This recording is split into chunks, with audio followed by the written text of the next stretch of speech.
No agronegócio, a continuidade dos negócios vai muito além do planejamento sucessório formal. Sem a governança bem estruturada, mesmo as melhores estratégias jurídicas podem não ser suficientes para garantir a harmonia familiar e a longevidade da empresa rural.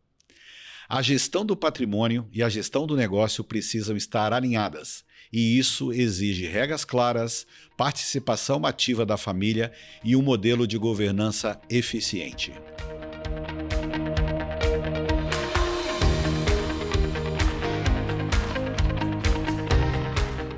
Sejam todos bem-vindos ao Wealth Planning Essentials Talks Papo de Agronegócio.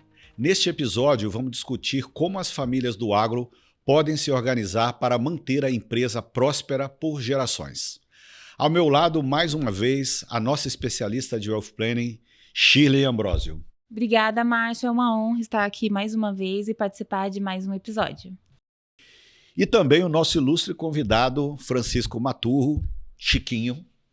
Ele é o presidente executivo da ILPF, um dos fundadores da AgriShow, que se tornou a maior feira de tecnologia agrícola do mundo.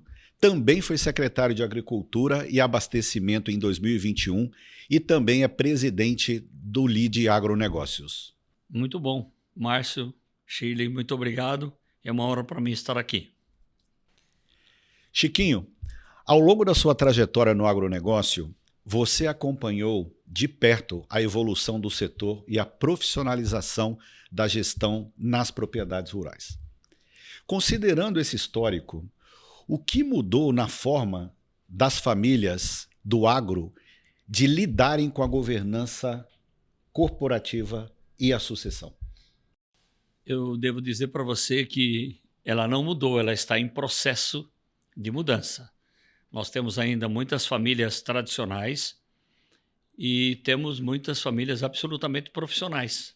Estão profissionalizando seus negócios, preparando os seus sucessores, os seus descendentes, para que assumam a gestão, mas já com um nível de profissionalização melhor. Em contrapartida, também temos um outro grupo de produtores que ainda mais ou menos faz como meu avô fazia, como meu bisavô fazia. Isso é um processo mais longo, porque é necessário ter muito desapego para que as pessoas passem aquilo que ele construiu. E esse apego é muito forte, porque custou muito suor. Perfeito. E muitas empresas no agro enfrentam essa dificuldade de separar as questões familiares da gestão do negócio em si. Na sua experiência, quais são os principais erros que as famílias do agronegócio cometem ao tentar estabelecer um modelo de governança? Na verdade, família normalmente é movido à emoção, né? A razão fica um pouco do lado, entra a emoção, entra aquilo, fui eu que fiz, foi tudo eu que fiz e tal. É difícil, mas é um caminho a ser perseguido para se manter o patrimônio, manter o negócio crescendo, evoluindo ou até mantendo, mas precisa buscar harmonia. Conflito sempre vai existir, sempre existiu, mas tem que buscar harmonia. É dessa forma que já as novas gerações estão vendo esse processo acontecer. Sim, e aqui a gente vê esse movimento, né, de essa centralização, né, que normalmente o patriarca tem de não trazer as novas gerações para o negócio. A gente vê isso mudando, né? Hoje é muito comum, às vezes, você levar ali, né, as crianças para conhecer a fazenda, para conhecer como que essa atividade é exercida, desde muito cedo, né, para você inserindo os herdeiros na atividade. Esse é um processo muito, muito bem enraizado no Brasil. A gente começa a levar as crianças para o campo ainda bebê. Quando eles começam a andar, já compra uma botininha e coloca essas crianças no campo. E eles vão adquirindo amor por aquilo, pelas criações, pelas plantações. É um processo muito interessante. Chiquinho, é comum no agro que o fundador tenha dificuldades de delegar e de preparar a próxima geração para assumir o comando dos negócios. Como trabalhar essa transição de liderança sem que isso gere insegurança para a família e para o próprio negócio? Bem, tem que começar muito cedo com os filhos, com aqueles que vão chegando, levar a criança. Quando começa a andar, já leva para o campo, compra uma botina, dá um canivete para o menino ou para a menina, para ir pegando amor na criação, nas plantas, vendo planta crescer, vendo a fruta aparecer no pé. Ele vai pegando gosto por aquilo. Ao contrário disso, tem muita gente que diz que o filho não será criado no campo. Isso cria um distanciamento e é natural que isso aconteça também. Porque 95% da população do estado de São Paulo é urbana. E no Brasil, 87% da população é urbana. Nós temos cada dia menos gente no campo para produzir para mais gente nos centros urbanos. Eu não falo nem dos grandes centros. Todos os centros urbanos têm mais gente do que no campo.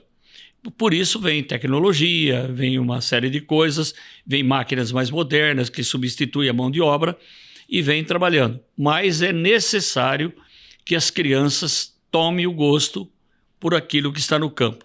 Agora, tem que tomar o gosto pelo amor e também tem que tomar gosto pelo resultado. E aí vem a profissionalização. Precisa ganhar dinheiro, porque senão os centros urbanos não suportam toda essa gente que está e nós vamos ter falta de gente no campo para produzir.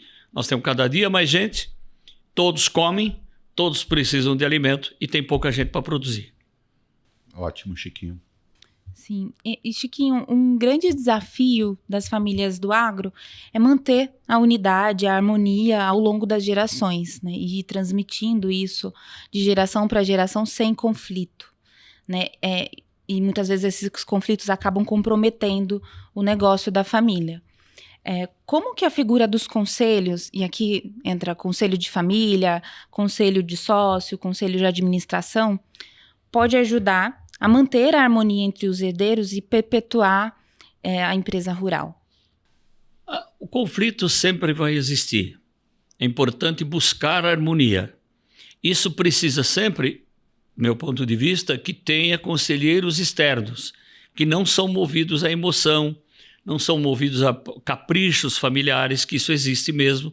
O conselheiro externo é aquele que vem para fazer o meio de campo entre o proprietário inicial da terra, aquele que comprou, aquele que conquistou, aquele que construiu, e os sucessores que virão, que também são herdeiros. Aí tem que se buscar harmonia, sempre com alguém externo aconselhando. Fora disso, é muito difícil, pela razão que eu vou repetir. Família é movida à emoção. Sim, isso é verdade. E a gente tem aquele conceito das 4 salas do John Davis que fala, né? Que a gente tem a sala da família, a sala da gestão, a sala da administração e a sala do conselho, né? E muitas vezes um herdeiro pode ter perfil para figurar na sala da família, porque esse vínculo familiar você não tem como quebrar ali, né? Um direito, às vezes, ele herdar aquela propriedade, mas não necessariamente eles têm que estar na gestão, não necessariamente ele tem que estar ali participando daquela empresa rural, até porque para eu avaliar se a empresa está indo bem, escolher bem um gestor, eu tenho que entender da atividade, eu tenho que saber ler um balanço, né, para escolher bem um gestor. Então, quando a gente olha para os conselhos, acho que esse papel tem ganhado cada vez mais relevância, de entender quem tem que estar e quem pode figurar em cada uma dessas salas. Eu não tenho nenhuma dúvida que esse é o caminho correto. Agora, tem que haver desapego, porque uma coisa é ser herdeiro, outra coisa é ser sucessor. Tem uma diferença abissal entre as duas coisas. Sucessor é aquele que herda também os encargos, não é? E ainda tem que distribuir resultado, tem que distribuir dividendos para os acionistas, puro e simples, ou para os herdeiros naturais. Então, é uma tarefa difícil, é uma transição normalmente muito longa, inclusive de acompanhamento disso tudo, mas sempre colocando lá dentro uma figura externa. Essa figura externa funciona como um árbitro e como um bom conselheiro que não tem nenhuma emoção, ele é movido à razão. Então, isso aqui tem que deixar claro nas famílias. A gente acompanha tanto no agro puro como no agroindústria. O fato acontece, continua acontecendo todo dia. As famílias que não encontraram esse caminho, certamente vão ter que vender o patrimônio e dividir dinheiro. E a única coisa divisível é dinheiro. É 5 para você, 5 para mim, está resolvida a questão. Agora, dividir gestão, sempre alguém que está na gestão ou quem está fora acha que o outro está levando algum tipo de vantagem. Então tem que ter um bom acordo de acionistas, um bom acordo de família, e divisão bem acertada. Contas acertadas, amizade longa. Isso funciona também na família. Perfeito, exatamente.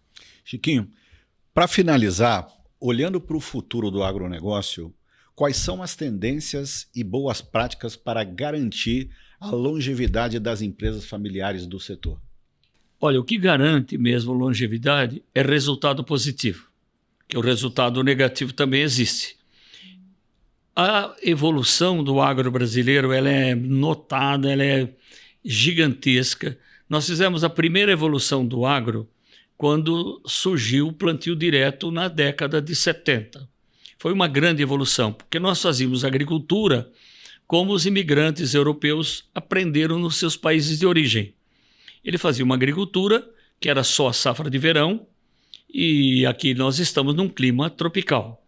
Aí surge o plantio direto na década de 70, eu rendo aqui uma homenagem a Herbert Bartz, que vivia na cidade de Rolândia, no Paraná. Ele era chamado de louco por fazer plantio sem lavrar o solo, sem arar, sem gradear. E ele passou a fazer plantio direto na palha, porque ele era chamado de louco. Depois que ele morreu, virou visionário, né? Mas é só depois que morre. Plantio direto na palha. Isso proporcionou para o Brasil a segunda grande evolução, que é a segunda safra, que alguns ainda chamam de safrinha. Não tem mais safrinha. Cada 3 sacas de milho produzidas no Brasil, 2 são de segunda safra. O nosso algodão, o Brasil é o maior exportador e segundo maior produtor do mundo, é todo de segunda safra. E aí vem a terceira grande evolução, são os sistemas integrados de produção. Integração, lavoura, pecuária e floresta. Tudo na mesma área. Nós temos bons exemplos no Brasil todo, já estamos chegando aí nos 18 milhões de hectares dentro do sistema integração, lavoura, pecuária e floresta. Aí criamos a associação Rede ILPF, é uma associação sem fins lucrativos, movendo o agricultor para a receita. Então, aqui nós temos na mesma área soja, temos milho, temos pastagem, temos o gado e temos a floresta. Resultado de curto prazo, médio prazo e longo prazo. A floresta que está plantada ali é uma poupança que ele pode resgatar no 6º ano, 7º ano, 8º ano, como ele desejar, ou quando ele precisar de recurso. Então, integração, lavoura, pecuária e floresta é a terceira grande evolução do agro brasileiro. Então, são coisas que só são possíveis acontecer num país de clima tropical. Clima temperado não consegue. Meio oeste norte-americano, Europa inteira são países de clima temperado, 6 meses coberto de neve. E o Brasil a gente consegue fazer 3, 4, até 5 safras por ano. O ILPF proporciona isso. Realmente, Deus é brasileiro, né, Chiquinho? Deus é brasileiro e a gente é um pouco trabalhador, né? Chiquinho, excelente. Muito obrigado por compartilhar a sua experiência, sua história de vida conosco. Foi um prazer recebê-lo aqui para fazermos juntos esse Wealth Planning Essentials Talks. Eu que agradeço a oportunidade. Nós trabalhamos por propósitos dentro da rede ILPF. São bons propósitos, nossos associados também têm a mesma visão e a gente continua trabalhando para ter um Brasil melhor e emancipar o nosso produtor. Perfeito. Obrigada, Chiquinho. Foi uma honra te ter aqui conosco. Você, com toda sua experiência, com toda a tua bagagem no agro, contribuiu muito aqui para a nossa conversa. Obrigada. Eu que agradeço. E ficamos por aqui. Nos vemos no próximo episódio do Papo de Agronegócio.